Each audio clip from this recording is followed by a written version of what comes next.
Sir, YCP ప్రభుత్వం అధికారంలోకి వచ్చాక రాజధాని రైతులను ఎంత అవమానకరంగా చూసిందో, ఎంత ఇబ్బందులు పెట్టిందో మనందరికీ తెలిసిన విషయమే.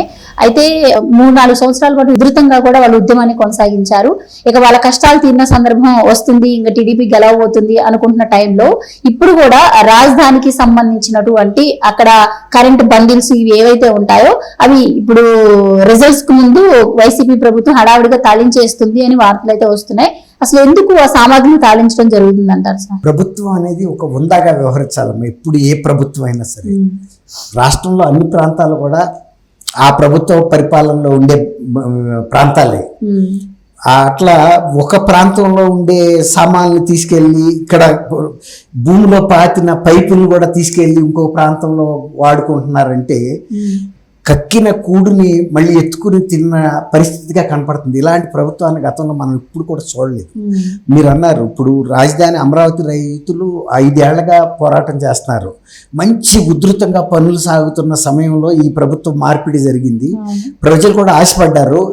చంద్రబాబు గారు 2014 నుంచి 19 వరకు 10,000 కోట్ల రూపాయలతో భవనాలు కట్టించాడు. రాజధానికి కావాల్సిన మౌలిక సదుపాయాలను ఏర్పాటు చేశాడు. ఇతను కనుక వస్తే ఇంకా యువకుడు ఇంకా ఎన్నో చేస్తానంటున్నాడు. ఆ భవనాలకు బంగారం తాపడం చేస్తాడేమో అన్నంతగా ఇచ్చాడు బిల్డప్. ఇదేంటి ఢిల్లీ లాంటి రాజధాని కడతాను, ఇది ఒక రాజధాని, ఇది ఒక ప్రగతే. నేనైతే అసలు ఇక ఢిల్లీకి పోటీగా రాజధాని వస్తుంది మనకి. అలాంటి రాజధాని మన ప్రజారాజ్యం ప్రభుత్వం వస్తుంది ఇప్పుడు 2019లో అని చెప్పాడు. అదేదో నియంత్రిత ప్రభుత్వం అన్నట్టు ఈ ప్రజాప్రభుత్వం అని వాళ్ళు నమ్మారు. ప్రజలు నమ్మి ఓట్లు వేసిన తర్వాత పరిస్థితి ఎలాంటి పరిస్థితి వచ్చింది? ఇప్పుడు నువ్వు చెప్పినట్టు 5 సంవత్సరాల నుంచి ఆ రైతులు, మహిళా రైతులు నిరాదీక్ష చేస్తున్నారు. అమరావతి రాజధానికి ఒప్పుకున్న మనిషి మళ్ళీ అమరావతి రాజధానిగా ఉండటానికి వీలు లేదని ఆయనే బ్రేక్ పెట్టాడు. అక్కడ ఒక్క పని కూడా జరగలేదు. అర్ధంతరంగా పని ఆపేసేశారు. అక్కడ మెటీరియల్స్ కూడా దొంగిలించడానికి కూడా వీళ్ళే ప్రోత్సహించారు దొంగల్ని. ఎందుకంటే అక్కడ ఉన్న దగ్గర నుంచి మళ్ళీ ప్రజలకు గుర్తొస్తుంది ఇదంతా అని. ఎవడో కూడా తీసుకుపోతే చాలు మాకు అని, లేకపోతే ప్రభుత్వ వీటిని వస్తువులు ఏది కూడా దొంగతనం చేయాలంటే ప్రజలు వణుకుతారు. ఎందుకంటే అది చాలా గట్టి సెక్షన్లో పెడతారు కేసులు, అది అడిగి శిక్ష పడుతుంది. అందుకని ఇప్పుడు కూడా ప్రభుత్వ ఆస్తుల్ని లూటీ చేయటానికి కానీ, ఎత్తుపోవటం కానీ, దొంగతనం చేయటానికి కూడా సాహసించరు. అది బ్రిటిష్ కాలంలో వాళ్ళు చేసిన చట్టాల బలమే ఇప్పుడు పనిచేస్తుంది. అయినా కూడా వీళ్ళు ప్రోత్సహించి వీళ్ళకి సంబంధించిన మనుషుల్ని రాత్రికి రాత్రి వచ్చి మీరు టిప్పర్లో వేసుకుపోండి, సిమెంట్ కట్టలు వేసుకుపోండి, స్టీల్ వేసుకుపోండి, మీ ఇష్టం, కంకర వేసుకుపోండి, అన్నీ. ఆఖరికి రోడ్ల మీద పరిచిన కంకర రోల్ చేసిన తర్వాత కూడా మీరు తవ్వుకు తీసుకుపోయి మీరు ఏదో ఒకటి ఉపయోగించుకోండి, అమ్ముకోండి అని చెప్పి ప్రోత్సహించారు.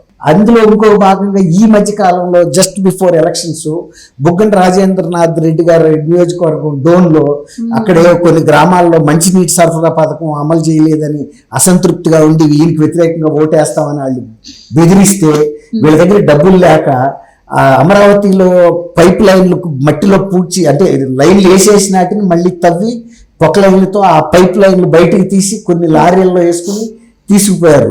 ఇలాంటప్పుడు ఏం జరుగుతుందంటే ప్రభుత్వ ఆస్తి ప్రభుత్వే దొంగతనం పనులు చేస్తుంటే మధ్యలో వాళ్ళు కూడా ఎవరైతే ట్రాన్స్పోర్ట్ చేస్తున్నారో ఈ కాంట్రాక్టర్లు కూడా వాళ్ళు కొంత లేపేస్తారు. దానికి లెక్కే ఉంది, అది దొంగ సొమ్ము. ఎంత వస్తే ఆడికి చేరినాడికి అదే సార్లు మధ్యలో కొట్టేసిన వాళ్ళు ప్రశ్నించలేరు కదా. చేస్తున్నదే దొంగ పని అయినప్పుడు వీళ్ళు కేసు పెట్టలేరు కదా. పెట్టారనుకో, నువ్వు ఎక్కడి నుంచి తీసుకెళ్తున్నావు, ఆడు తీసుకెళ్తున్నాడు, ఎక్కడి నుంచి ఎక్కడికి వెళ్తుంది, ఈ కథ అంతా బయటకు వస్తుంది. సూది కోసం సోది గెలిస్తే రంకులన్నీ బయటపడి అని ఊళ్ళలో పాత సామెత ఉంది. అట్లాగే కనుక ఇప్పుడు ఈ కేసు కనుక వెళ్తే ప్రజలందరూ దృష్టిలో పడుతుంది. ఇక పైపులు తవ్వుకుని తీసుకెళ్తున్నారంట ఫలానా రాజేంద్రనాథ్ రెడ్డికి అని. అట్లాంటి పరిస్థితి వీళ్ళే సృష్టించారు. సీడ్ రోడ్ అని, అది చాలా పెద్ద, అంటే మెయిన్ లైఫ్ లైన్ రోడ్లు ఎన్ని పెద్ద కంకర కూడా హైవేలు వేసినట్టు వేస్తారనమాట. 2 feet లెవెల్లో కంకర వేసి అవన్నీ బెడ్డేసి అవి కూడా మొత్తం కంకర అంతా లేపేశారు. ఈ రకంగా వాళ్ళు ప్రభుత్వ ఆస్తిని ఏదో ఒక రూపంలో, తర్వాత కొన్ని బ్రిడ్జెస్ కోసం వేసిన ఫుటింగ్స్ని కూడా తవ్వేశారు. ఎందుకంటే అవి మళ్ళీ ప్రజల దృష్టిలో పడి ఓహో ఇది ఇక్కడ బ్రిడ్జి కడుతున్నారా చంద్రబాబు కడుతున్నాడా అని. అట్లాగే ఇప్పుడు మీరు చెప్పిన ఈ బెండిల్స్ ఎలక్ట్రిక్ దీనికి కొత్త లైన్లు వేయటం కోసం తెచ్చిన సీళ్లు బెండిల్స్ అల్యూమినియం వైర్ అంటే ఎక్కడ వర్క్ కూడా ఏం జరగదు కదా సార్. ఇప్పుడు ఎన్నికలు కూడా అమల్లో ఉంది, మరి కొత్త ప్రభుత్వం కూడా ఏమీ ఇవ్వకూడదమ్మా. రాలేదు. ఇప్పుడు ఎక్కడ వర్క్ కూడా ఏమి జరగదు. యాక్చువల్ గా ఎందుకు అది కొన్నది ఈ ప్రభుత్వం కూడా కాదు, అంతకు ముందు ప్రభుత్వం కొని ఉంటుంది. Okay. అది ఇక్కడ ఇన్ఫ్రాస్ట్రక్చర్ డెవలప్ చేయడానికి రాజధాని కోసం కొన్నారు. అవి ఖాళీగా ఉన్నాయి, వీళ్ళు ఏం డెవలప్ చేయట్లేదు, ఒక్క పైసా ఖర్చు కూడా పెట్టలేదని నేను చెప్పా కదా ఇందాక. అవి అక్కడ ఉన్నాయి కాబట్టి వాటిని ఇక్కడ ఎందుకు ఉంచాలి? విశాఖపట్నంలో అచ్యుతాపురం, మరి అది ఎవరి కాన్స్టిట్యున్సీ, మరి ఆ కాన్స్టిట్యున్సీలో చేయటానికి తీసుకెళ్లిపోతున్నారు. అసలు ఒక్క దాని కోసం తీసుకొచ్చిన దాన్ని ఇంకో దానికి తీసుకెళ్ళటానికి అసలు ఇప్పుడు అవకాశం ఇది ఎట్లా ఉందంటే సార్, అంటే ప్రభుత్వం అక్కడ సామాన్లు కొల్లకి ఇక్కడ నుంచి అక్కడికి తీసుకెళ్తే మరి ఇక్కడ ఉపయోగపడాల్సిన అక్కడికి ఎందుకు తీసుకెళ్తున్నారంటే ఇది ప్రాంతాల మధ్య కూడా చిచ్చు పెట్టే అవకాశం ఉంటుంది కదా. ఇప్పుడు అమరావతి రైతులకు ఆవేదన, చిచ్చు రేపడం కోసం ఇలా చేస్తున్నారు. అమరావతి రైతులు ఆవేదన చెందుతున్నారు. వాళ్ళకి ఇంకేముందమ్మా, మిగిలింది ఏముంది, బూడిదే. ఇప్పుడు అన్ని సంవత్సరాల నుంచి అంత బాగా జరిగి ఒక రాజధాని, ఇప్పుడు హైకోర్టు అక్కడి నుంచి పనిచేస్తుంది, శాసనసభ అక్కడి నుంచి పనిచేస్తుంది, సచివాలయం అక్కడి నుంచి పనిచేస్తుంది. అయినా కూడా ఈ రాజధాని కాదు, నేను ఎక్కడికో తీసుకెళ్ళిపోతాను అంటున్నాడు కదా. ఇప్పుడు అక్కడ తీసుకొచ్చిన సామాన్లు, మౌలిక వస్తువులు పెంపొందించడానికి తెచ్చిన సామాన్ని ఇతర ప్రాంతాలకు తరలిస్తున్నారంటేనే మీరు అన్నట్టు ప్రాంతాల మధ్యలో కూడా చిచ్చు పెట్టాలని. అందుకే ఆయన 3 రాజధానుల ప్రతిపాదన పెట్టింది.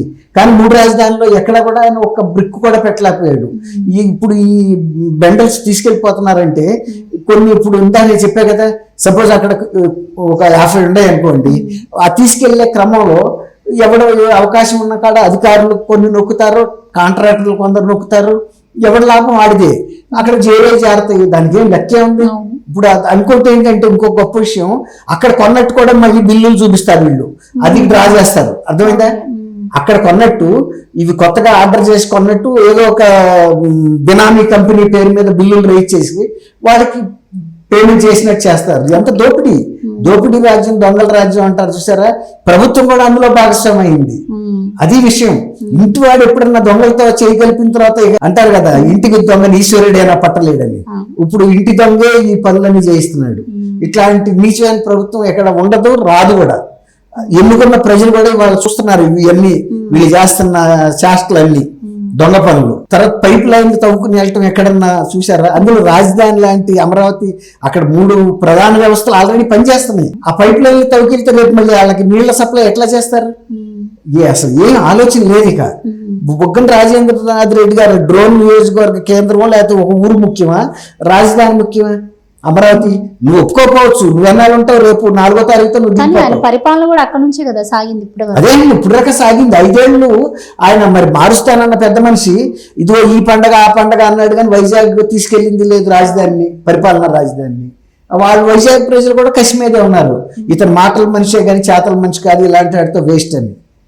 అందుకే రేపు 4వ తారీఖుతో సర్దుకుని వెళ్ళిపోవటమే మూట మిల్లి. ఈ బండిల్సే కాదు, వాళ్ళు కూడా వెళ్ళాలి అదే లారీలు ఎక్కి.